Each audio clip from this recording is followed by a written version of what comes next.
aboard!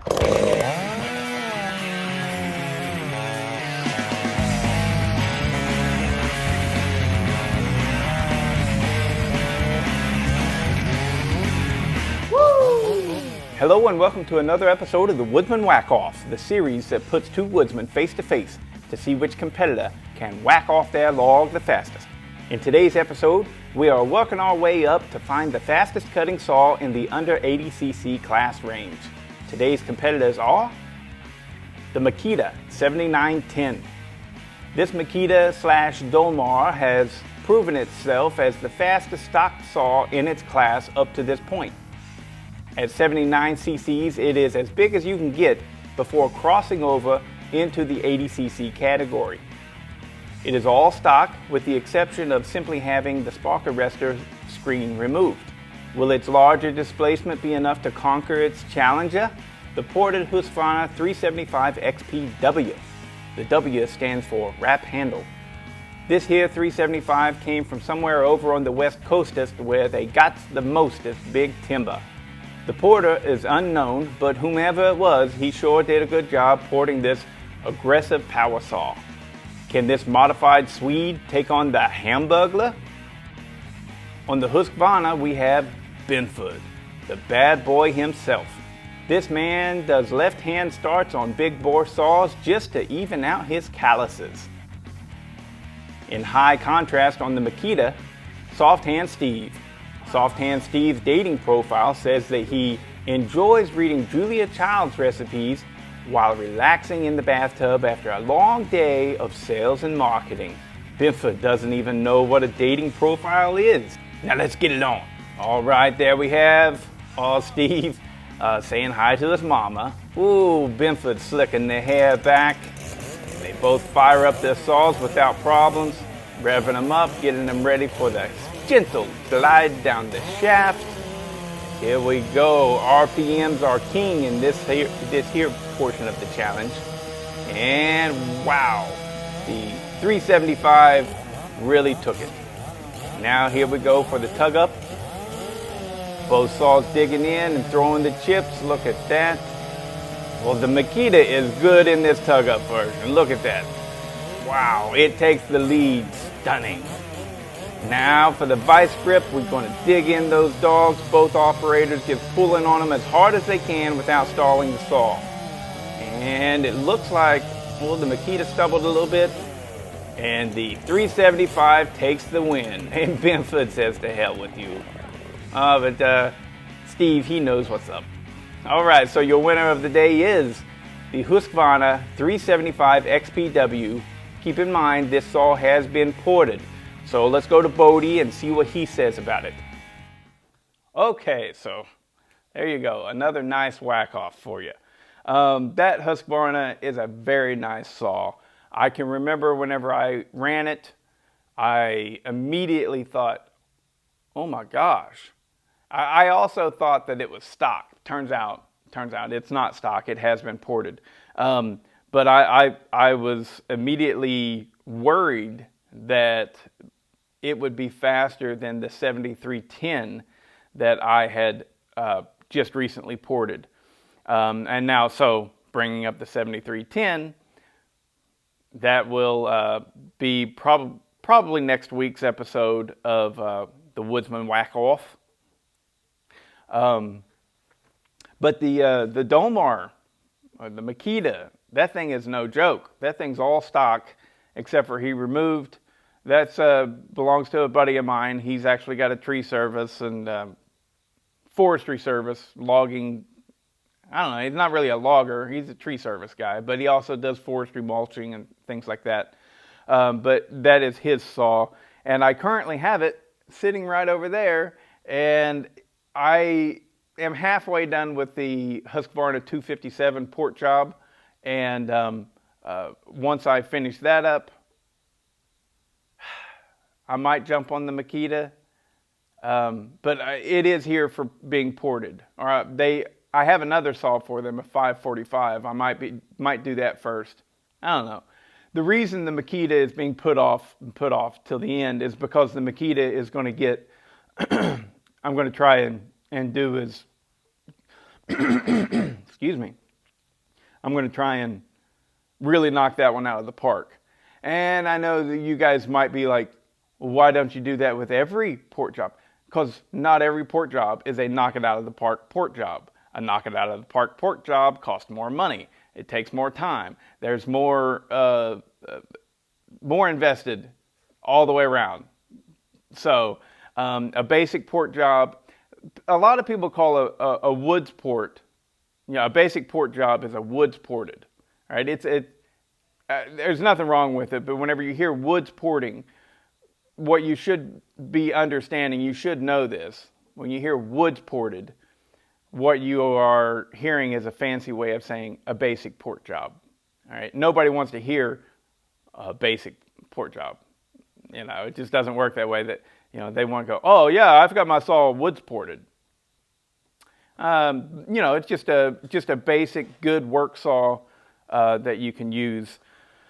Whereas the Dolmar, I'm going to build a pipe for it, probably build a full hammerhead exhaust pipe for it, and look at doing things like cutting the squish, and it's just a higher level for me. Some of you guys, your basic port job might include cutting the squish.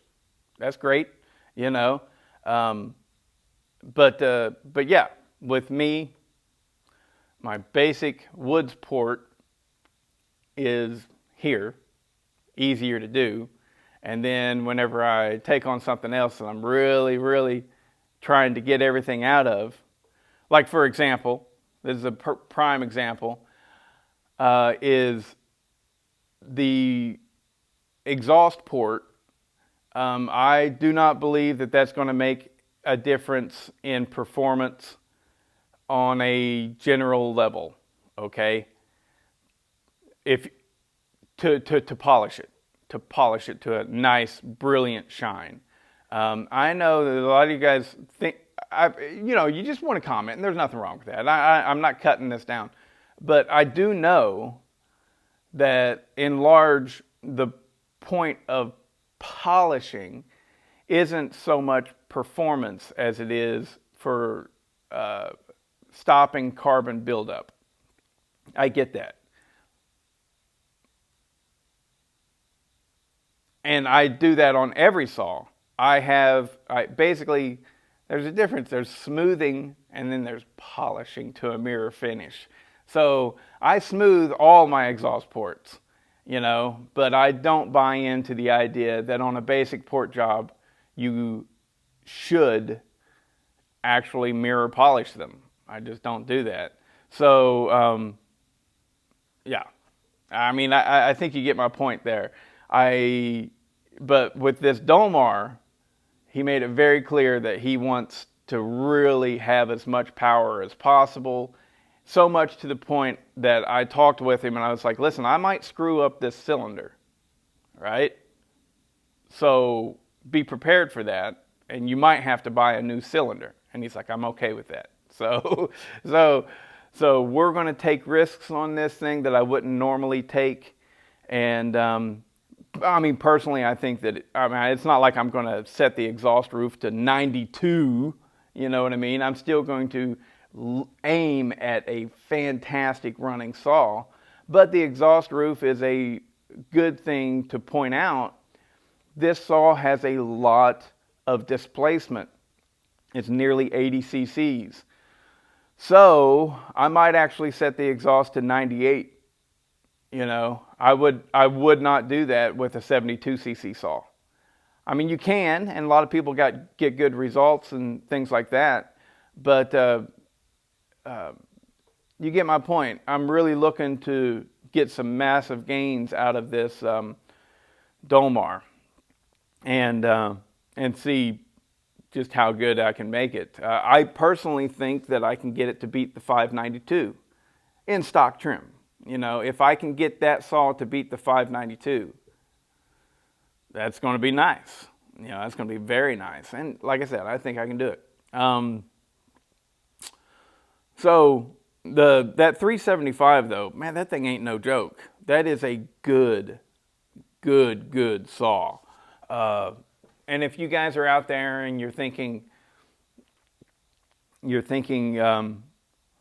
well, I'll just put a 375 cylinder on my Husqvarna 372. That's going to be very difficult because that cylinder is extremely hard to come by. It's like hen's teeth. I don't think, I mean, if there's any new old stock ones left out there, they're probably being hoarded by somebody. It's not something that you see for sale. I can't find them. So, not saying they don't exist. They probably do. But the next thing then is, well, you go, well, I'll buy the Highway big bore kit. The Highway big bore kit is not as good as the stock 375 cylinder. I mean, that thing, it is different. The transfers are different. Not by much. I mean, you know, and you can port it and you get good gains. I have ported them and gotten good gains. It was very, very nice saw that I made for Aaron. Which, by the way, if you watch the channel, you know what saw I'm talking about. It's the one that I put the pipe on, the big expansion chamber pipe. Called it the 377 XP. That thing got stolen right out the back of his truck. And his 500i. Terrible. Terrible. And that's heartbreaking, really it is. But he had taken the pipe off and put the stock one on, so he still has the pipe. And in the future, he's already found him an old school 372, and he wants me to build it. And he said, I want you to do the exact same thing. Exact same thing you did to this one, the other one. I want you to do it to this new one. So he was very, very happy with the build on that 377 XP. It just sucks that it got stolen. Man, that sucks. But anyways, yeah, the Highway cylinders are good, and there's you know, you have an opportunity to build with them, but they have limitations. Like Dino Joe was pointing out the limitations. See, I don't have the ability yet to easily cut squish. I'm having to make things, and it gets tricky, and that's why I am talking with Randy about his Dolmar. And how I'm like, I might ruin the cylinder, because I'm pretty sure that I'm going to want to get in there and cut the squish to give it more compression and to change where the ports line up and everything. So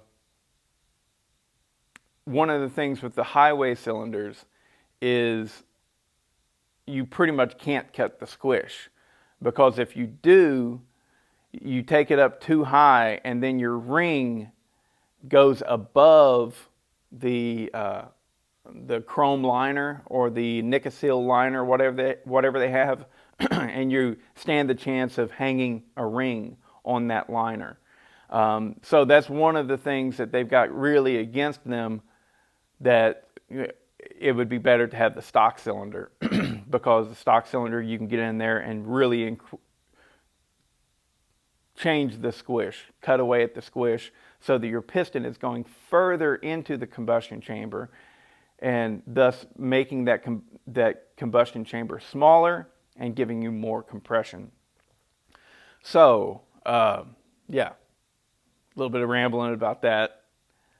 This was a good whack-off though, and the Dolmar has been put to sleep. Now, it has been put to sleep twice now. But it took both times a ported chainsaw to do it. All right, that Dolmar stock, that thing runs good. That is a very strong saw. They have told me that they have a little bit of issue with that Dolmar, in that it doesn't always want to run right. This could just simply be a matter of setting up the carb correctly. You know, I think what Aaron said was that sometimes it just dies on them. Well, usually when that's happening is you've got the low jet too rich, and whenever it's sitting there idling, it'll load up on you and just boom. You know, after, you know, but sitting there idle for 30 seconds, and you're like, yeah, man, that thing's idling great, and all of a sudden it'll just stop. So I'll be looking into all that stuff for them and trying to really get it squared away perfectly, and seeing what I can do, seeing what I can do with it. But yeah, the channel is growing like gangbusters. I'm really happy about that. Very happy about that, as a matter of fact. A lot of you guys probably wonder how I can turn out so many videos. Well, this is kind of my full-time job, making these videos. I try and do one every day. Don't always succeed with that. But yeah, I'm literally trying to earn an income off of YouTube. And it's going to take a while. Don't know that I'll ever be as big as some of the bigger guys, like Buckin, for, let's say, or Guilty of Treason. Human used to put out some good content. I think that he's actually started putting out a little bit more. I really like that guy. I hope everything gets squared away for him. I have high hopes for him. I wish everybody the best, everyone. So, but even though I may not get as big as those guys, by producing a lot of content that really gets the views up, and the views is where your money comes in. Subscribe, and having loyal subscribers, and I mean loyalty, nobody's going to take a bullet for me, you know, I know that, but you know, loyal subscribers that will actually hit the bell and get notified whenever I put out a video and go, oh yeah, I need to watch it. Bodie put out a new video, right? That's where the bread and butter is. You guys that come back time after time, thank you so much, so much. I appreciate that. But if you're one of those, I mean, I'm getting, I just checked, and like I said, it's growing like gangbusters. It's really growing, and it's growing fast. Just last month, I had about 50,000 views. This month, I have 116,000 views. So we have doubled. And my paychecks are showing it, you know. And for you guys, you're probably interested in knowing, and probably a lot of people that watch videos, you want to know how much a YouTube creator makes. Well, I'm going to tell you right here. No problems there. At 50,000 views, I was getting roughly $220 a month, right? That's bloop, just a little drop in the bucket. At 116,000 views now, I am tracking to be at about $425 in 1 month. So again, just a drop in the bucket, you know. And I can do this because primarily I'm a groundskeeper for this 23 acres that I have. We got sheep, and we live in this big nursing home that I'm doing repairs on constantly. And my wife has a good job. So that, plus I am a veteran, you know, and I get kickbacks from that. Let's just say that. So yeah, that's how I'm capable of doing this, and I hope to someday have an actual viable income from YouTube, and it's tracking to where I'm going to succeed at that. I've started getting sponsorship. You know, I got a pair of boots sent to me, and those boots, guys, that was not me sugarcoating it. I'm talking specifically about the Hisea work boots. Hisea, it's spelled Hisea. $65.99 is what you can get those boots for right now. I was wrong in the video. I was saying $69.99, Those boots are totally $120 boots. Those boots are nice. I still wear them regularly. Thumbs up on those boots. If you want a decent pair of boots for cheap as hell, buy those Husqvarna boots. I am not kidding you. And there's no kickback from me on that. You can even, if you go to the website, there's a coupon code, Lumberjack. You know, you'll save 10%. So what is that? That's going to put you into the $50 range. You know, what are you going to pay? Like $58 for a pair of boots? Holy jeez, when's the last time you paid under $60 for a decent pair of footwear? Were they flip-flops? You know, I mean, it's really, really well priced. And, you know, I don't mean to get off on that. But I have another pair of boots coming up. These are Rock Rooster. And you know, they're just, you know, they're $100 boots.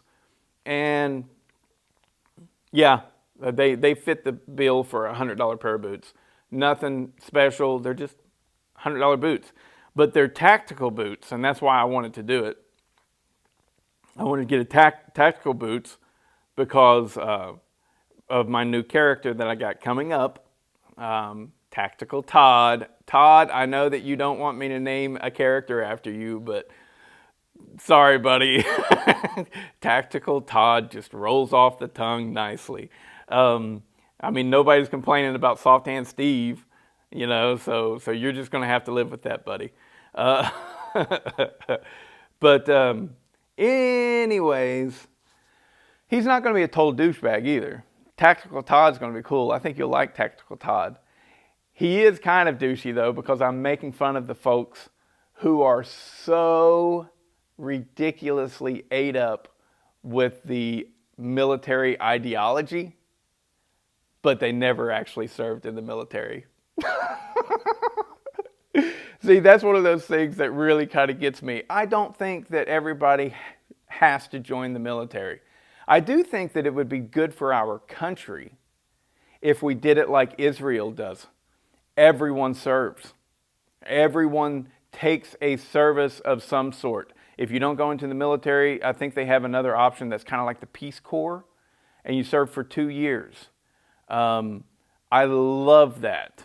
And I think that it would be good for our country if everyone was forced into some sort of short contractual government servitude. I think it would be good for our country on many levels. But let's not get into that because my reasons why it would be good may not line up with yours. And I effing hate politics. Hey, so I don't want them infiltrating. But anyway, so Tactical Todd's not a douchebag. He just kind of, you know, that's one thing. It really, you know, the extreme patriotism that a lot of people show. But then it's like, well, did you join the military? No, I don't do well with taking orders. No one does. No one likes to be told what to do, okay? I'm not good at waking up early. You think I was whenever I was 19?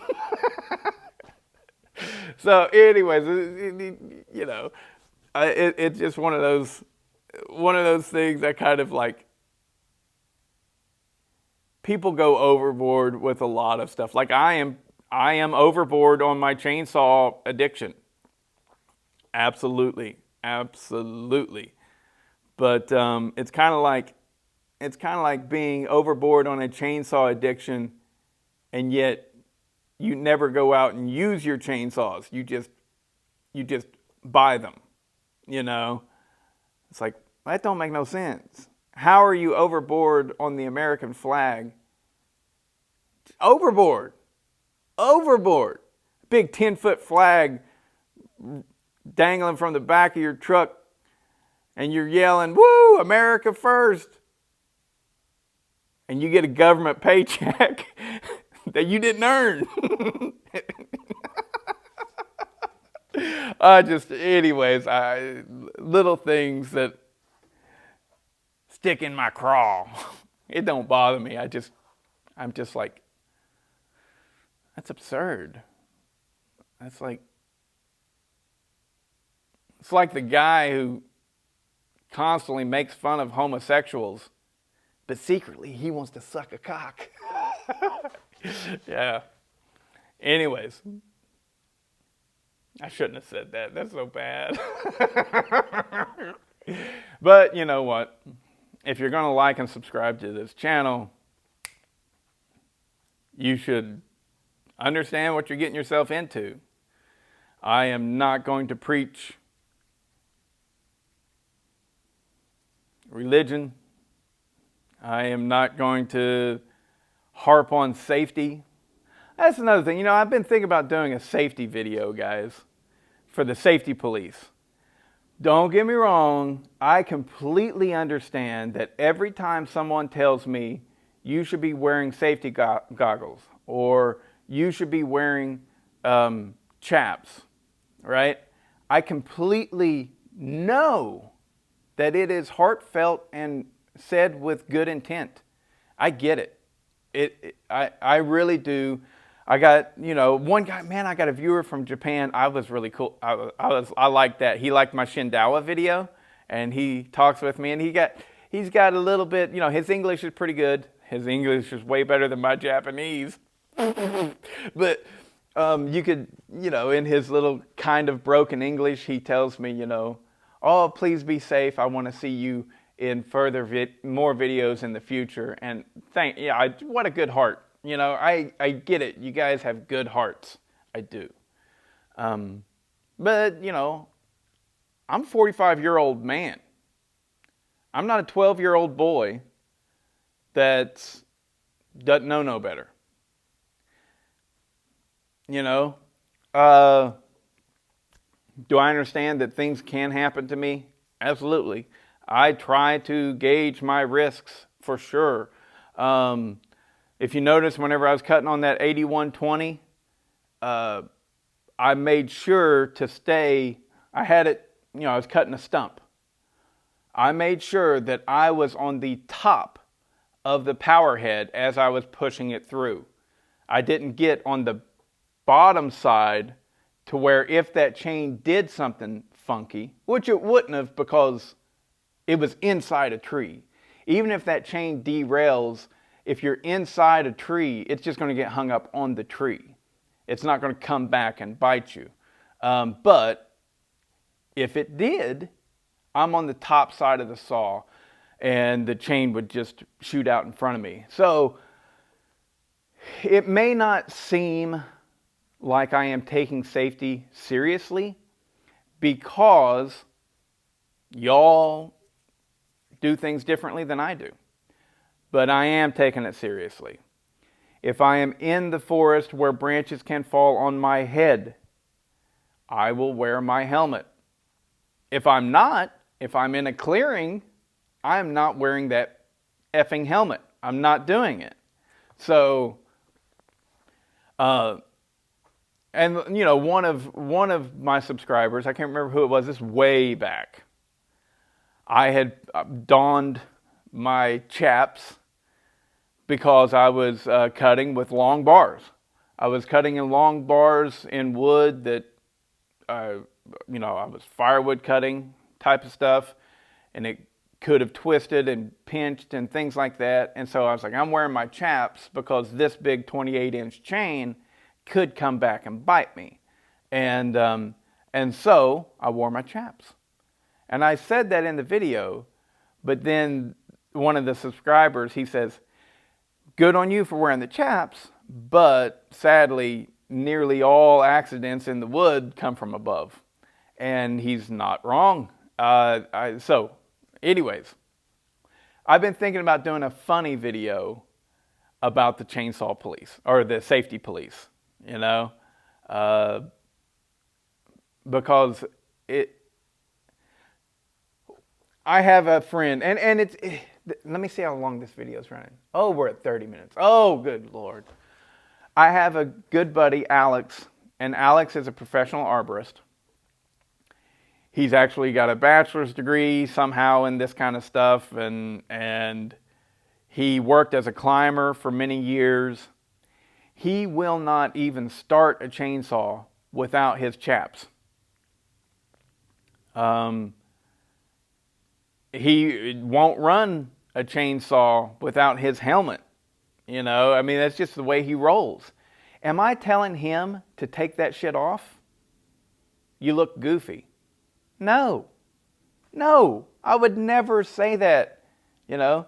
So it's odd that on the other side, everyone feels totally legit and justified to look at me and tell me that I need to be wearing some safety gear that they like.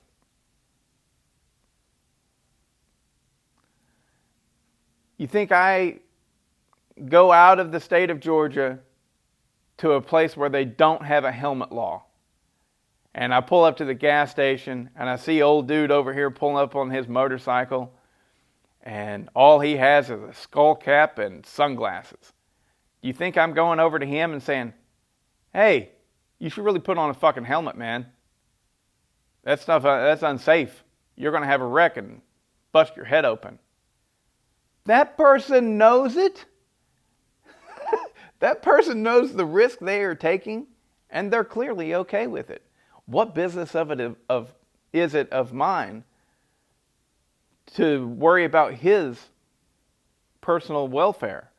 I do kind of get it, though, that, you know, a lot of you guys, I don't know, some of y'all are overly concerned, like parents get sometimes, because you see these videos and hopefully you like me, you know, and you don't want me to get hurt, you know, and there's nothing wrong with that. But coming from this end, I know my risks, you know, I measure them and I take them whenever I feel like they're appropriate.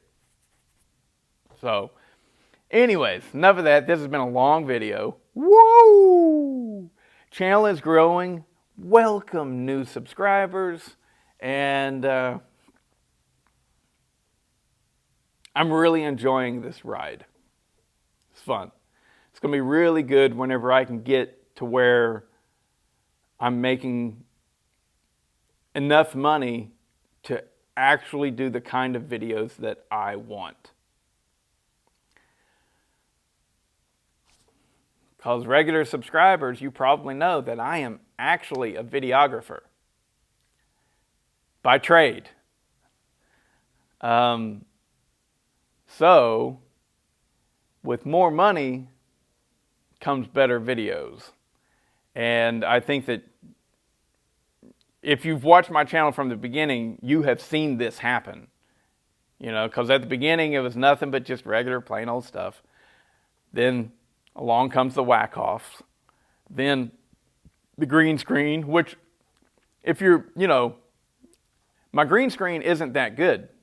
It's not the screen's problem, it's my lighting, right? My lighting, I need better lighting. And, you know, that stuff takes money. Not only does it take money, it takes time. I have to spend time to actually hang new lights and wire them in. Nobody's doing this stuff for me. I do it all. I mean, every now and then I get Irene to record for me, maybe my son, but that's it. That's the only help that I got, period. And you know what? Speaking of which, if you ain't too proud to beg, if you like this and you want to help out the channel grow, right down there below, there's a little heart that has a $sign in it, and it says thanks. Please consider saying thanks. Definitely, it goes a long way. I mean, I only bought that 400, the steel 400C, which is really a nice saw. But I only bought that saw because I had the security. I could see that I was tracking to get more money. So the more money that comes, the more testing I can do, the better saws I can get. You know what I want to get? If you're watching this by now, then you're a serious subscriber, right? And you have a love for this channel. I want a Pioneer P41, or I think that's the one. So there's this channel called Playing in the Woods, or Playing in the Woods. Maybe he leaves the G out. He's a young kid. I mean, I say kid, he's probably 20, maybe 22. Hell, I don't know. The older you get, the younger they look. But he's a young man, and he can build a nice hot saw. I mean, nice running. But his real skill lies in sharpening chains. But he's got a P41, and man, that thing looks so fun and impressive. Right? I'd like to have one of those. If you got one that's usable, maybe it doesn't run, but it's not got a fried cylinder or something like that, send it my way. I mean, if you want to. You know, but yeah, I would like to try out something like that. There's all kinds of stuff. Over the years, there have been so many cool chainsaws. Of course, I would love to have the Poland 605 BP or 650 BP. I can't remember what it is, but you know, that's a big honking saw. I think I would prefer to have the smaller Pioneer, something that I could actually reasonably use. The big Poland, which is a Pioneer, by the way, that thing, it's huge. It's so big, and would I use that?